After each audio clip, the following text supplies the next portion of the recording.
Assalamualaikum warahmatullahi wabarakatuh. Saya Wafika Cici Islaku akan menjelaskan materi terkait tentang lahan kritis.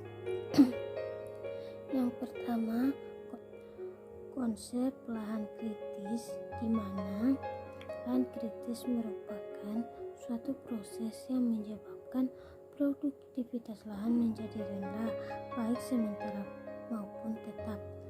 Kemudian kriteria lahan kritis yang pertama itu ada potensi kritis, di mana lahan potensi kritis ini merupakan lahan yang masih berfungsi sebagai fungsi produksi dan fungsi perlindungan. Yang ketiga semi kritis, di mana semi kritis ini merupakan lahan yang fungsi produksi dan perlindungan sudah berkurang. Kemudian lahan kritis, di mana lahan yang tidak berproduksi lagi dengan kondisi yang tidak memungkinkan untuk usaha sebagai lahan pertanian tanpa ada usaha rehabilitas lebih dulu. Keempat itu lahan yang sangat kritis, di mana lahan yang sudah sangat tidak produktif lagi. Jikalau yang ingin mengusahakan harus memerlukan rehabilitas dan biaya yang sangat mahal atau yang sangat besar. Baiklah, saya akan menjelaskan materi tentang longsor, di mana longsor itu yaitu merupakan suatu perpindahan material bentuk lereng berupa batuan, bahan rombakan, tanah atau material campuran yang bergerak ke bawah atau keluar lereng. Adapun gejala umum terjadinya tanah longsor yaitu yang pertama, munculnya retakan-retakan di lereng yang sejajar dengan tebing. Kedua, biasanya terjadi setelah adanya hujan. Ketiga, muncul mata air baru secara tiba-tiba. Keempat, tebing rapuh dan kerikil mulai berjatuhan.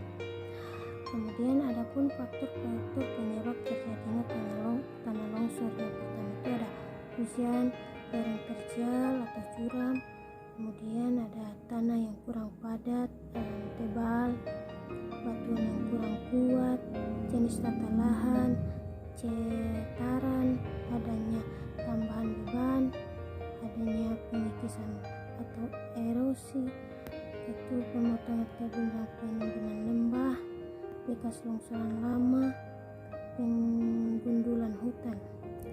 Kemudian adapun jenis-jenis tanah longsor, yang pertama longsoran translasi, kedua longsoran rotasi,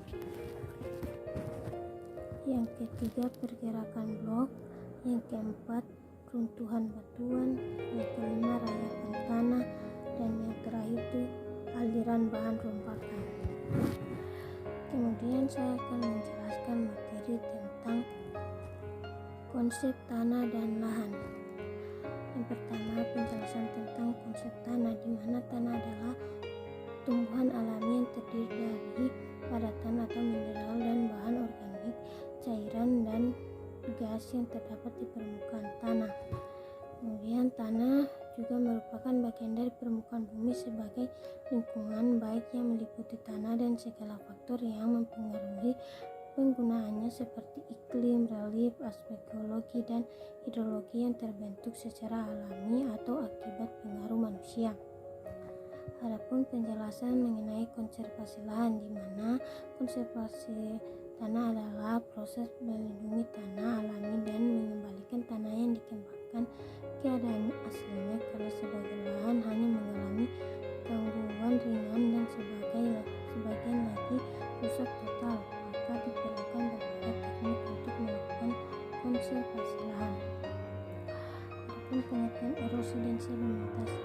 Erosi adalah proses geologi di mana bahan tanah terkikis dan diangkut oleh kekuatan alam seperti angin atau air atau latihan geografi. Kemudian erosi juga merupakan kebalikan dari pengendapan, proses geologi. Baiklah, itulah hasil materi yang bisa saya sampaikan. Sekian, assalamualaikum warahmatullahi wabarakatuh.